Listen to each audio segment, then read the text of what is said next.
Dunn County Manager. And I'm Andrew Mercil, the Dunn County Clerk. And this This is is That's How It's Done. This week we're going to start the leadership series, Meet the Leader. So, boys, why don't you introduce yourselves and tell us a little bit about your background. So I'm Dustin Binder. I'm the Dunn County Highway Commissioner for the Highway Department. I started with the county approximately 17 years ago. Started off as a foreman position and worked my way up to the engineer superintendent. And then approximately 3 years ago, started as the highway commissioner. Yeah. I'm Brent Miller. I originally from Menominee, born and raised. Worked for Pembroke companies from 1996 till 2011. Then I came to the county. Started as an operator, worked up into crew supervisor, and then when Gail Renicky retired, I moved into patrol superintendent. So yeah, it's So, to each of you, but what does it mean to be a patrol superintendent?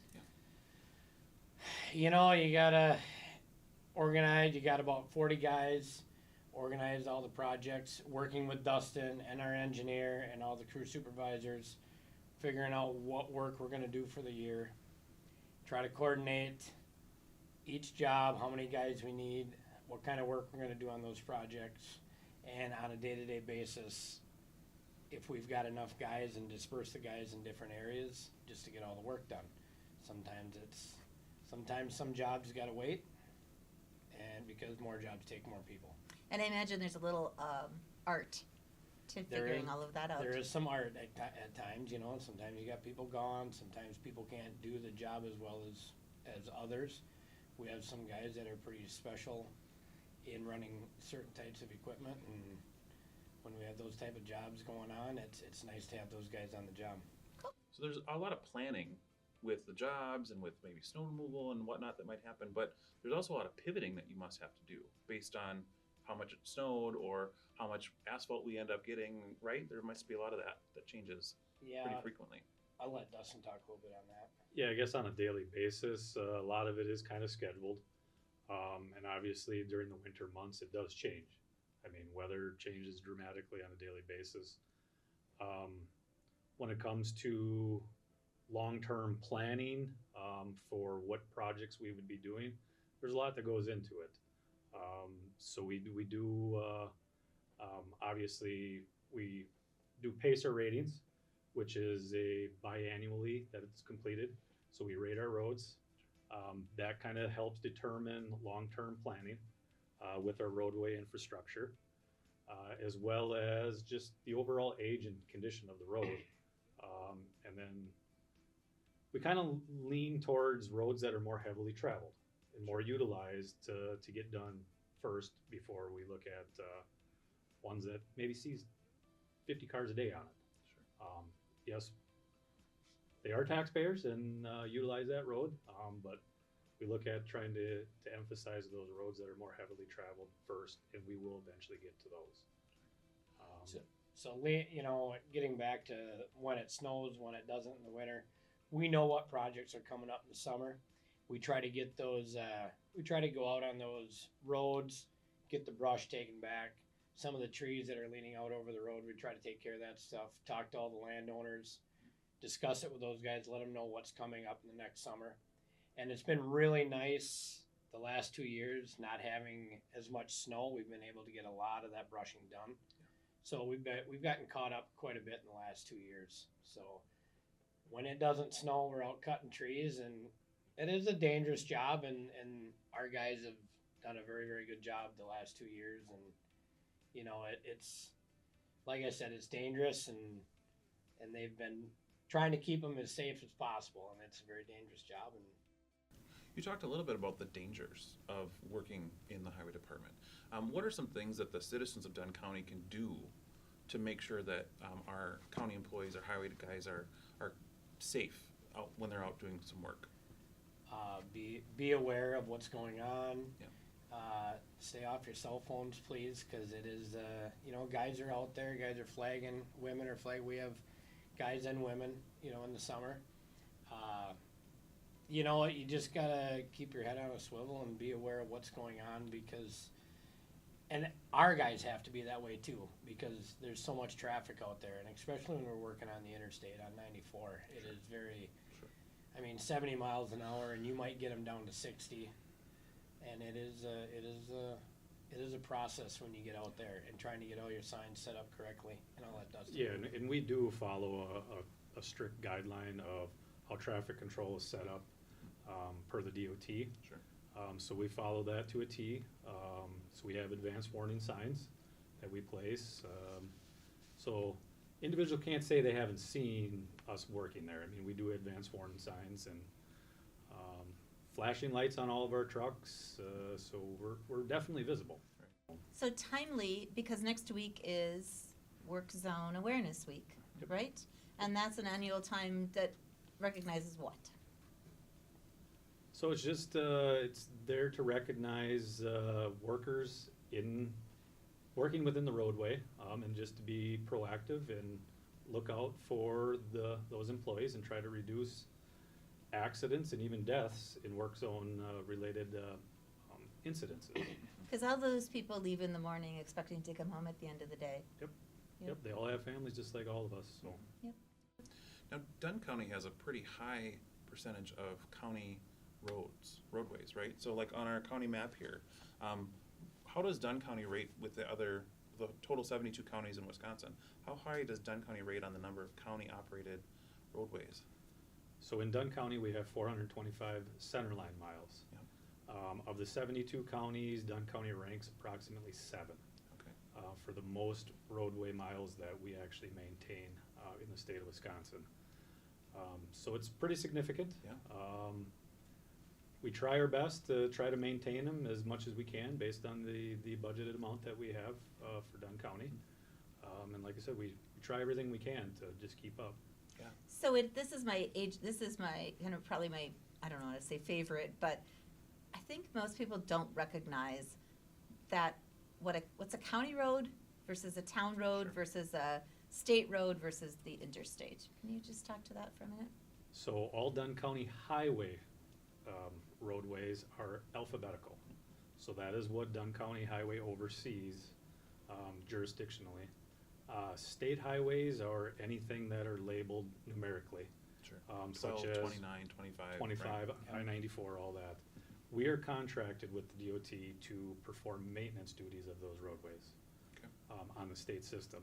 And then the town has their own jurisdiction, so they do have their own infrastructure, which are your typical roads that are 700th Avenue or Street or something like that. So they have their own forces that maintain those typical roadways. That makes So I think it's probably like an understated part of the role, but I would imagine complaints are a part of your role. Definitely. Brent, Every day. Brent sees more of that than I do on a daily basis. It's on a daily basis. There's at least a couple every day Yep. for the most part.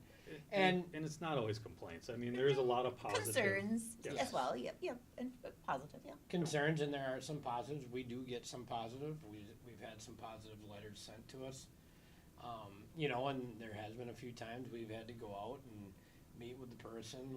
They're a little disgusted about something, and you go out there, we get our ducks in a row, and then they realize that, oh, you know, maybe it really, There it was really more to the wasn't. There was story. more to the story than Sure. that. Sure. And, you know, you just gotta go out and be calm and treat them how you wanna be treated, and usually it ends well.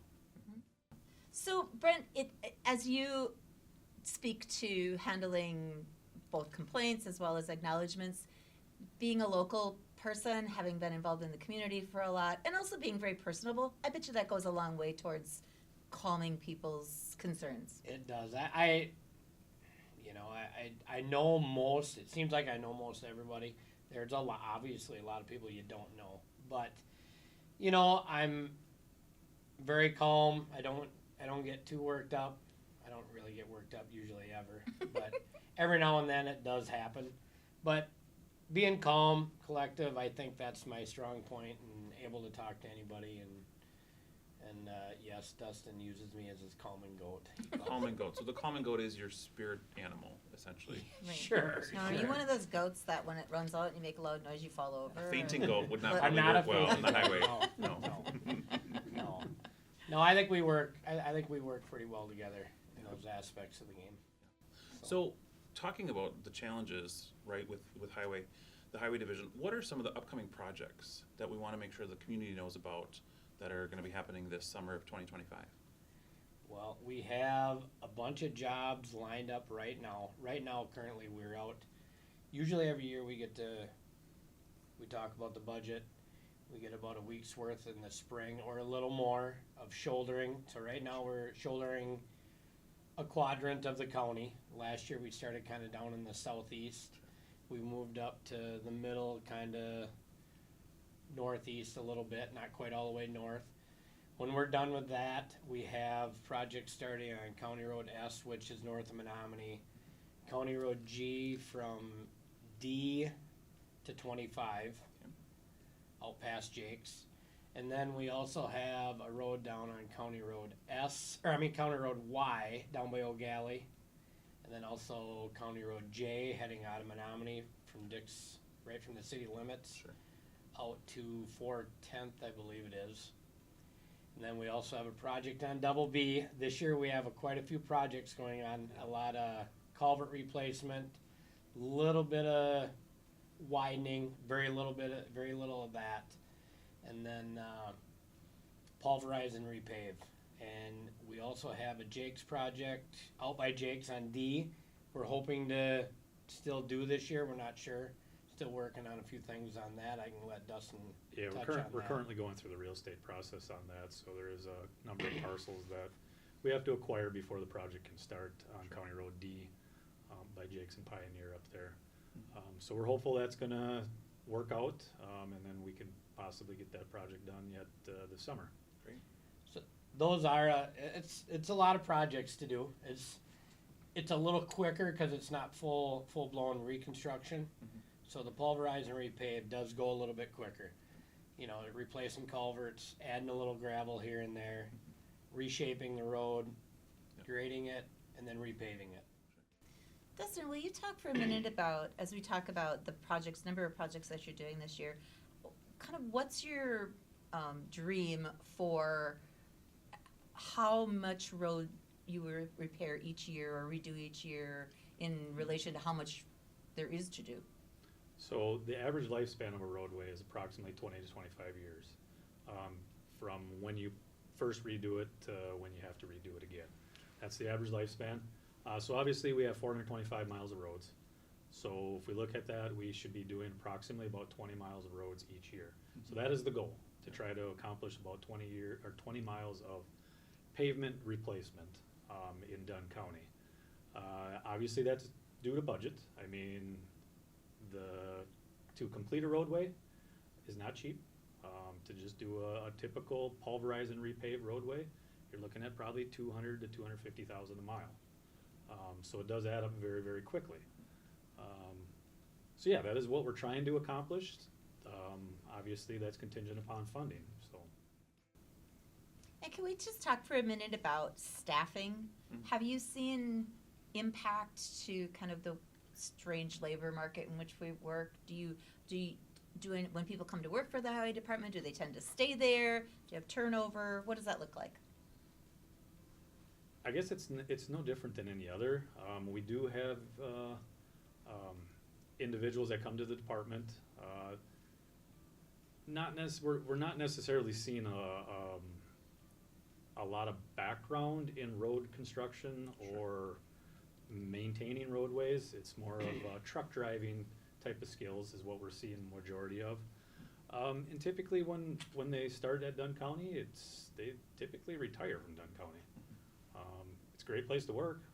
I'm biased, I guess, but So if I have been driving truck for some other entity and then I come in, there would be some skill put to driving a plow truck or a dump truck. How do I learn to drive a grader, a roller thingy? Yes, the roller thingy, the infamous roller thingy. Because I really Have you had ever- this. I've Heavy had equipment. this secret desire my whole life to drive one of those roller thingies. So maybe as my retirement gift, I can go out and take a little spin on the roller thingy. We could bring it over here. so that that is our ultimate goal, is to try to get individuals in the seat. So Brent is trying his best, obviously, to get individuals that have not been in this large equipment to get behind the wheel. And do they just learn doing it? Someone kind of That's the coaches best them, way to and do you it. get and you get Hands better and on. better at it. Because I know you've Yep. talked before about some people are great at leveling, and Yep. some people probably are better at, I don't know, whatever else you do. Yep. We have a guy that finished grades for us, and he's been finished grading roads since I've been here, and since Prior to me. prior to Dustin when he started. We are looking. I talk to guys all the time. We're trying to find a guy to want to learn that job. Yeah. It's not you got to be very patient to do that job. It's a fine touch. Fine touch, and just a very patient guy and calm guy to do that job, and good with that piece of equipment. I think we've got a fair amount of guys that are interested, and I think a fair amount that could do it. We just got to be able to find the right spot and right timeline to get them in there to do it. And I'm hoping this year we have a lot of jobs like that. I'm hoping that Scott can help train these guys to do that. It seems like there's so particularly as it comes to driving, it seems like people would be they might have experience working for another company, but they might have to work long hours. They might have to work long hours in the summer because that's when other kinds of construction or whatever happens. One of the benefits of the highway department, working for the highway department, is you guys work a 4 10-hour day, right? Correct. Yep. And so people generally have Friday off or Saturday, Sunday, unless it snows, Yep. right? So it's a predictable schedule. Yep. Do they end up working much overtime? We try to limit it. Sure, Just because it's Just expensive. because of the budget. Yep. Obviously, winter months is when the most overtime or comp time is generated. Sure. For employees, and it's unfortunate the last few winters we haven't had a whole lot of snow. I mean, Yeah, it's So kind of a it's good on the- double-edged it's good on sword, the isn't it? budget. Yeah, Right. yeah. Your budget. good on the Yeah. good on Their their budget. Good on the budget. Yes. And there are other times that we do get a little bit of overtime. I mean, when we're paving, sometimes sometimes we start a little bit earlier in the morning, and we end a little bit later at night. Just to try to do the best job we can on the road. We don't like to stop and put joints in the road if we don't have to. So if we need to work late, guys are always willing to get a little OT most of the time. Mhm. You know, as long as we let them know ahead of time, this is what we're doing. We try to do that as much as we can. Can you talk about working on the interstate at night? That's also a weird little quirk of the world that has changed for you. Can you talk about how that has come about and why that is? Yeah, so the big reason why the DOT is kind of pushing for doing work at night is due to safety. Sure. And when I say safety is the volume of traffic on the interstate during the day. At night, obviously, that has a reduction. So they prefer if there's things that can be done to do it at night. Obviously, that's not great for employees for safety. Sure. So we do give them incentive to work at night. It's very rare. If we have an accident that just happens where they want to pull the truck out that's in the ditch at nighttime, we will schedule employees to do that. But it's very limited. We try not to, and I think the DOT even recognizes that for the employee safety to not have as much work at night being done. And that makes me think about, as you say, pulling the truck out. Also, in my learning curve, I never thought about the fact that when there's a windstorm, right, and the trees start falling on the road, Oh yeah. Who who takes takes care of that? We take care of that. Right. You know, we get phone calls. Sometimes there's one phone call. Sometimes you get 10 phone calls in the matter of 10 minutes. Mhm. You know, and there's times you're like, oh, we're gonna get some phone calls, and then you don't get any. It's like, oh, wow, maybe we did cut a lot of trees last year. So, you know, and it all varies, but there's some nights that, yeah, we've had 15, 20 guys out, and some nights we only have 2. We generally we'd like to send at least 2 at a time to each spot, because like you said, you're cutting a tree and if something kicks back, you don't want to be out there by yourself. And also with the traffic and stuff like that, if it's laying across the road, we got to have other people there flagging and with And I would trucks. say you must work pretty closely with the power companies. We do. Yeah. When that happens, sometimes we just got to flag the roadway so the power company can get it off the lines too. Makes sense. So depending on night or day, what's the weirdest thing you've ever seen out on the roads in Dunn County? The weirdest thing? Yeah, like a frozen cow. I mean, I have no idea. What would it be? That happens, right? Cows Every freeze. now and then Sort of you- thing. Not generally in the middle of the road, but Every you now know. and then you will get an animal in the middle of the road. You'll get a cow, and I'll get phone calls. And, See? and I will. It does I happen. stand corrected. Okay. I will have to try to find the landowner. We'll call someone, try to get a hold of the landowner that owns that had a cow, or, that cow or Sure. horse or whatever it is. Yeah. Weirdest thing. I don't even want me to talk about the weirdest. Probably one of the weirdest phone calls I ever got was there was a DOT worker, one of the employees from the DOT called and said, you guys your crew is down here working on 85 and your flagger doesn't have any pants on. We're like, what? Well, yeah, it doesn't have any pants on. Oh. Was it hot? He's like, so he's in his underwear?